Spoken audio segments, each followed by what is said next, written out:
Hello foodies, welcome to tasty Charan. ఇవాల్టి special summer special refreshing drink thick Oreo milk shake. చాలా easy, ఎవరైనా చేయొచ్చు. అందరికీ అవైలబుల్గా ఉండేటువంటి ఇంగ్రీడియంట్స్తోనే అవుతుంది.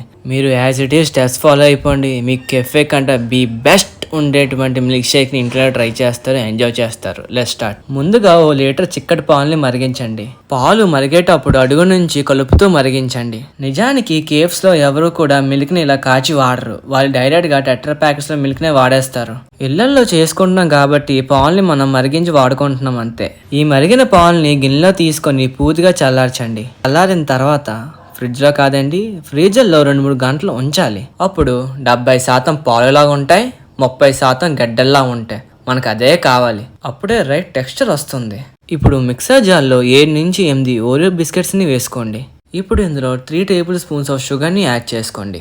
ఇంకా చల్లని జివ్వు అనిపించే వంటి చల్లని పాలను పోసుకోండి. ఆ తర్వాత 2-3 స్కూప్ల వెనిలా ఐస్ క్రీమ్ వేసి హై స్పీడ్ మీద ఖచ్చితంగా 1 నిమిషం పాటు బ్లెండ్ చేయండి. వెనిలా ఐస్ క్రీమ్ని వేస్తే ప్రీమియం మిల్క్ షేక్ టేస్ట్ వస్తుంది.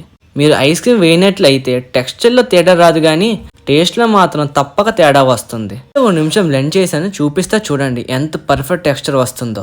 చూడండి ఎంత బాగుందో. కెఫే స్టైల్లో థిక్ ఓరియో మిల్క్ షేక్ పర్ఫెక్ట్గా ఉందా లేదా? ఫైనల్గా మీకు నచ్చితే ఓరియో బిస్కెట్ని పౌడర్ చేసి డెకరేట్ చేసుకోండి. ఆ పైన కాస్త చాక్లెట్ సిరప్ వేస్తే అచ్చం cafe style Oreo milk shake మీ ఇంట్లోనే తయారు చేసుకోవచ్చు. చాలా ఈజీ రెసిపీ కదా.